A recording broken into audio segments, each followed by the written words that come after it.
নমস্কার, আপনাদের সকলকে স্বাগত জানাচ্ছি আমাদের এই চ্যানেল চন্দ্রজিৎ ব্লগসে। বন্ধুরা, আজকে আমাদের লোকসভা কেন্দ্রে ভোট হলো। আমি ভোট দিলাম, হয়তো দেখতে পাচ্ছেন আপনারা, ভোটটা আমার হয়ে গেছে। আজকে লোকসভা কেন্দ্রে যে সপ্তম দফা ইলেকশন হলো, এই ইলেকশনটার পরে একটা জিনিস খুব পরিষ্কার হয়ে গেছে আমার কাছে। সেটা পার্টিকুলারলি ওয়েস্ট বেঙ্গলের লোকসভা ইলেকশনকে নিয়ে আমি বলছি। সেটা হচ্ছে এই যে আমাদের পশ্চিমবঙ্গতে নির্বাচন কোনো সময়ের জন্য রক্তপাত, বোমা, গুলি, মাথা ফাটা, মৃত্যু বা অকাল মৃত্যু, এই জিনিসগুলো না ঘটলে আমাদের ঠিক ইলেকশনটা সেই টেস্টটা সম্ভবত সরকার পায় না। দ্বিতীয় কথা হচ্ছে যে সরকার পরিষ্কার করে এটা আমাদেরকে জানিয়ে দিচ্ছে যে দেখো, ইলেকশনে আমরা যারা তৃণমূলের এগেনস্টের লোক, তাদেরকে নয় আমরা নমিনেশন ফাইল করতে দেবো না, যদি করতে দিই তাহলে আমরা তাদেরকে প্রচার করতে দেবো না, যদি প্রচার করতে দিই তারা আমরা ইলেকশনের দিনকে তাদের ভোটারদের যেতে দেবো না, মানে ভোট কেন্দ্রে পৌঁছতে দেবো না। যদি সেটাও হয় তাহলে আমরা কি করব, ভোটের আগে দিন বা তার আগের দিন থেকে তাদেরকে ভয় দেখানো শুরু করব। আমরা আইন ভাঙবো, আমরা লোককে মারবো, পেটাবো, ভয় দেখাবো, আইন ভাঙবো, তোমরা কিচ্ছু করতে পারবে না।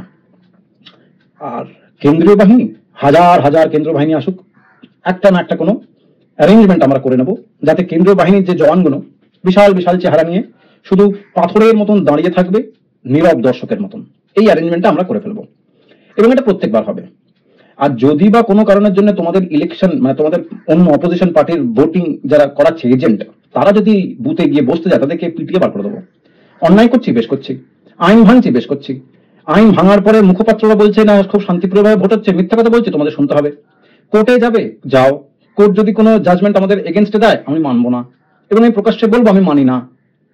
এই সম্পূর্ণ ব্যাপারটাই একটা মানে গায়ের জোরে যে করছি বেশ করছি, অপরাধ করছি বেশ করছি, তুমি কি করে নেবে, এই প্রশ্নটা আমাদেরকে করছে শাসক দল।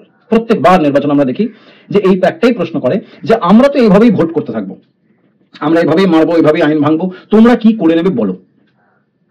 আর এবারে ইলেকশনেও এই একই দৃশ্য দেখা গেল।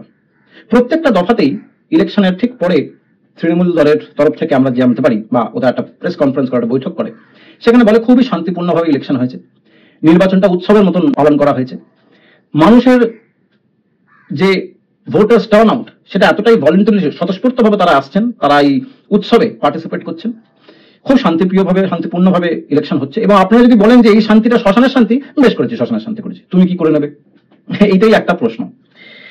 ব্যাপারটা কি হচ্ছে যে যেমন ধরুন আমি কয়েকটা উদাহরণ দিচ্ছি। আজকে যেহেতু সপ্তম দফার ইলেকশন হলো, টিভি আমাদের সবসময়ের জন্য খোলা আছে। তো সেটা আপনি এবিপি আনন্দ বলুন, আপনি TV9 বাংলা বলুন, আপনি নিউজ18 বাংলা বলুন, আপনি ইনফ্যাক্ট যেগুলো অল ইন্ডিয়া ন্যাশনাল টেলিভিশন সেখানে দেখুন, সব জায়গাতে, ইনফ্যাক্ট সোশ্যাল মিডিয়া, ইউটিউব, প্রত্যেকটি জায়গাতে একটি খবর। সেটা কি? সেটা হচ্ছে এই যে শাসক দলের লোকেরা অত্যাচার করছে, শাসক দলের লোকেরা আইন ভাঙছে, শাসক দলের লোকেরা অন্য দলের লোকেদের এজেন্ট বসতে দিচ্ছে না, প্রার্থী সে নিজের প্রাণের দায় সে এদিক ওদিক পালিয়ে বেড়াচ্ছে, বেশ করছে। আর এই সম্পূর্ণ জিনিসগুলো যখন ঘটছে, আমাদের কেন্দ্রীয় বাহিনী পাথরের মতন দাঁড়িয়ে আছে। তার কারণ একটা সেটিং হয়েছে, একটা অ্যারেঞ্জমেন্ট হয়েছে। আর এই বিষয়ে কোনো সন্দেহ নেই। মানে আজকে যখন আমি ইলেকশনে গেলাম, মানে ভোট দিতে গেলাম, আমি কয়েকটা কেন্দ্রীয় বাহিনীকে চোখের সামনে দেখলাম, লম্বা চওড়া কাঠের মতন চেহারা, বিশাল বিশাল বন্দুক নিয়ে দাঁড়িয়ে আছে। ওর সামনে সময় কটা বাজেছে সেটা জিজ্ঞেস করার সাহস হয়তো হয় না, কেন আমরা জানি যে এই লোকগুলোর ক্ষমতা কি, এই লোকগুলো বর্ডারে কি না কি করে বেড়ায়। কিন্তু ওই লোকগুলো যখন এরকম কয়েকটা ছিচকে গুন্ডাকে দেখছে গুন্ডামো মস্তানি করতে, এরা কিচ্ছু করছে না। তার কারণ তাদেরকে করতে বারণ করা আছে। কে করেছে, কোথা থেকে অ্যারেঞ্জমেন্টটা হয়েছে, অ্যারেঞ্জমেন্টে কি কি কন্ডিশন আছে, আমরা হয়তো সেগুলো জানি না, কিন্তু এটা ডেফিনেটলি জানি যে এরা এখানে যে পাথরের মতন বসে আছেন, দাঁড়িয়ে আছেন নীরব দর্শকের মতন, সেটা এই কারণের জন্য কারণ তখন তাদেরকে ওটা করতে বলা হয়েছে। নাহলে প্রার্থীর মাথা ফেটে যায়। যারা ভোটার, যারা ভোট দিতে যাবে, নিজের গণতান্ত্রিক অধিকারটাকে এক্সারসাইজ করতে যাবে, তার বাড়িতে ঢুকে তাকে মারা হচ্ছে, মাথা ফাটিয়ে দেওয়া হচ্ছে, ভয় দেখানো হচ্ছে। আর এই বিষয়ে আমি কোনো স্পেসিফিক নাম নিতে চাইছি না, কেন প্রত্যেকটা কেন্দ্রে এটা হচ্ছে। সন্দেশখালীতে আজকে ইলেকশন আছে। সন্দেশখালীর কথাটা বলতেই হচ্ছে, তার কারণ সন্দেশখালী আজ কিন্তু শুধুমাত্র একটা রাজ্যের খবর নয়, এটা একটা ন্যাশনাল নিউজ হয়ে গেছে। এবং খুব যুক্তিসঙ্গত কারণের জন্য হয়েছে, এমন নয় যেটাকে খুব পাবলিসাইজ করে সোশ্যাল মিডিয়াতে পাবলিসাইজ করেছে, জিনিসটাকে ছড়িয়েছে, তা নয়। এমন একটা জায়গা যেখানে বছরের পর বছর ধরে মহিলাদের সঙ্গে নির্যাতন হয়েছে। সরকারি লোকেরা যারা পাওয়ারে আছেন, তৃণমূল দল, তারা ওইখানকার মহিলাদের নিয়ে গিয়ে পার্টি অফিসের মধ্যে রাখতো এবং তাদের নিয়ে ফুর্তি করতো, এবং সেগুলো ধামাচাপা দেওয়ার জন্য নানান রকমের ফেক ভিডিও, আমরা তো সে ধরনের ভিডিও কভারও করেছি, আপনারা তো জানেনও। এবার বিষয়টা হচ্ছে যে আমরা লাস্ট কয়েকটা ভিডিওতে সন্দেশখালীর এপিসোডগুলোতে বলেছিলাম যে তৃণমূলের গুন্ডা বাহিনী তারা বলেছিল যে যদি কোনো কারণের জন্য সন্দেশখালীতে রেখাপাত্র যে বিজেপির তরফ থেকে দাঁড়াচ্ছে সে যদি হেরে যায় তাহলে প্রত্যেকটা মহিলাকে মেরে ফেল দেবো। এবং সেই জিনিসটা এই যে আজকে সন্দেশখালীতে ভোট হচ্ছে, এই ভোট আগে মানে গতকাল কি হয়েছে, গতকালকে সন্দেশখালীর প্রত্যেকটি বাড়িতে তৃণমূলের পালিত দুষ্কৃতীরা পুলিশের সঙ্গে মানে রাজ্য পুলিশ তার সঙ্গে গিয়ে গিয়ে ভয় দেখিয়েছে, মেরেছে, মাথা ফাটিয়েছে এবং মহিলাদের এমন এমন জায়গায় মেরেছে যেগুলো নাকি অন ক্যামেরা মহিলারা বলছেন আমরা দেখাতে পারবো না বা বলতে পারবো না, এবং ওরা হুমকি দিয়েছে এমন জায়গায় মারবো যেটা তোরা দেখাতে পারবি না। তৃণমূল সরকারের পালিত গুন্ডারা যখন এটা করছে পুলিশের সঙ্গে দাঁড়িয়ে, পুলিশের সঙ্গে গিয়ে, তখন আপনি কি এটা এক্সপেক্ট করেন যে পুলিশের কাছে গিয়ে আপনি আবার কমপ্লেন লেখাতে যাবেন? স্বাভাবিকভাবেই না। তাহলে কি হবে? কিচ্ছু না। আমরা এই অত্যাচারটা সহ্য করব, ওরা অত্যাচার করবে, আমরা বলবো কেন করছো, ওরা বলবে বেশ করছি, তুমি কি করে নেবে। আজকে তন্ময় বাবু বামফ্রন্টের তরফ থেকে যথেষ্ট বয়স হয়েছে তো, তাকে নিয়ে ধস্তাধস্তি চলছে, চোখের সামনে দেখা গেল। অন্যদিকে ডায়মন্ড হারবার চলে যান, ওইখানে সিপিএম এর এজেন্ট সেজে একটি তৃণমূলের লোক ওখানে বসে আছে, ধরা পড়ে যায়, ধরা পড়তেই তার মাথায় গাঁটটা মারা হয় এবং সে বুথ ছেড়ে উদো হয়ে ছুটে পালিয়ে যায়। এটা আমি নিজের চোখে টিভিতে দেখলাম, এবিপি আনন্দের চ্যানেলে দেখলাম, TV9 বাংলাতেও দেখলাম, লোকটি পালিয়ে গেল। আচ্ছা, যদি তৃণমূল সবকটাতেই জিতছে এরকম একটা ন্যারেটিভ যখন আপনারা ছড়াচ্ছেন টিভিতে, নিউজ পেপারে, তাহলে এত বেআইনি কাজ করতে হচ্ছে কেন? বামফ্রন্টকে খুঁজেই পাওয়া যাচ্ছে না, যে লোকটাকে খুঁজে পাওয়া যায় না, যে দলটাকে খুঁজে পাওয়া যায় না, তাদেরকে পেটাচ্ছেন কেন, মারছেন কেন, ভয় দেখাচ্ছেন কেন? আর মহিলাদের, বিজেপির মহিলাদের আপনারা গায়ে হাত দিচ্ছেন কোন সাহসে? বেশ করেছি এই সাহসে। তো এই বেশ করেছি যে অ্যাটিটিউড, এটা কি সারা জীবন থাকবে? এটা তো থাকবে না। তখন কি হবে? এই যে ভিডিওটা আমি এখন বানাচ্ছি, এখন কিন্তু ইলেকশন চলছে, they are asking us one question, কি আমরা এইভাবেই করতে থাকবো, এইভাবেই নির্বাচন করতে থাকবো, তোমরা কি করে নেবে দেখাও, তোমরা কি করতে পারো বলো। নাহলে এত কিছু অরাজকতা যখন চলছে, সেটা সন্দেশখালী হোক, সেটা বারাসাত কেন্দ্র হোক, সেটা ডায়মন্ড হারবার হোক, সেটা যাদবপুর হোক, সব জায়গাতে শাসক দলের দুষ্কৃতীরা বাইক বাহিনী নিয়ে ঘুরে বেড়াচ্ছে, মারদাঙ্গা করছে, ভয় দেখাচ্ছে, মহিলাদের ছাড়ছে না, ইনফ্যাক্ট মহিলাদের সফট টার্গেট বানানো হচ্ছে।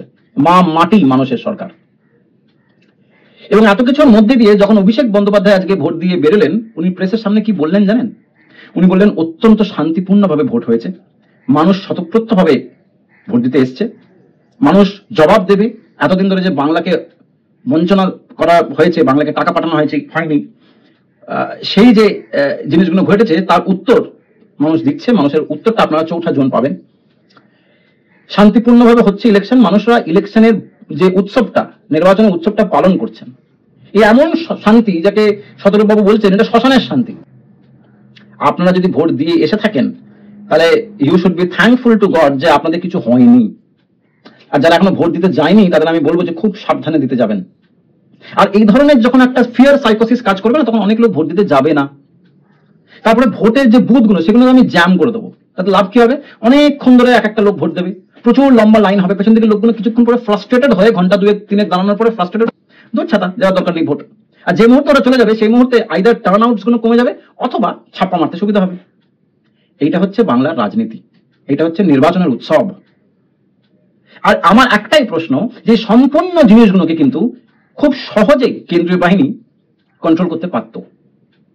তা আমাদেরকে, আমাদের সামনে একতরফ থেকে তৃণমূলের দলের নেতারা নেত্রীরা বিজেপিকে গালাগালি করছে, একদিক থেকে বিজেপির নেতা নেত্রীরা তৃণমূলকে গালাগালি করছে, আর এই দুটো গালাগালির মধ্যে কেউই কোনো লোকের এগেইনস্টে কোনো অ্যাকশন প্রকৃত রূপে কিন্তু অফিসিয়ালি নিচ্ছে না। এরপরেও কিন্তু আমাদের সাধারণ মানুষের মানতে হবে, ভাবতে হবে, জানতে হবে, মেনে নিতে হবে যে কোনো সেটিং নেই। আর অন্যদিকে যারা বামফ্রন্টের লোকেরা, তারা দুতরফা তরফ থেকে লড়ে যাচ্ছে, চেষ্টা করে যাচ্ছে। সকালবেলা থেকে আমি বললাম যেরকম তন্ময় বাবু, সৃজন, প্রত্যেকটা লোক এই যুদ্ধের মাঠে দাঁড়িয়ে আছে। বন্ধুরা, আপনাদের মতামতটা কি অবশ্যই কমেন্ট সেকশনে জানাবেন যে এই যে সেটিংটা, এই সেটিং এর রাজনীতিকে আপনারা বিশ্বাস করেন, বা যদি করেন তাহলে এর থেকে প্রতিকার পাবো কি করে, আমরা বাঁচবো কি করে? এই প্রশ্নটা রেখেই এই প্রতিবেদনটা আমি শেষ করছি। দেখা হচ্ছে নতুন ভিডিওতে একটা অন্য ইস্যু নিয়ে। সঙ্গে থাকুন। আর যদি নতুন এসে থাকেন তাহলে অবশ্যই চ্যানেলটাকে লাইক, শেয়ার এবং সাবস্ক্রাইব করতে ভুলবেন না। নমস্কার।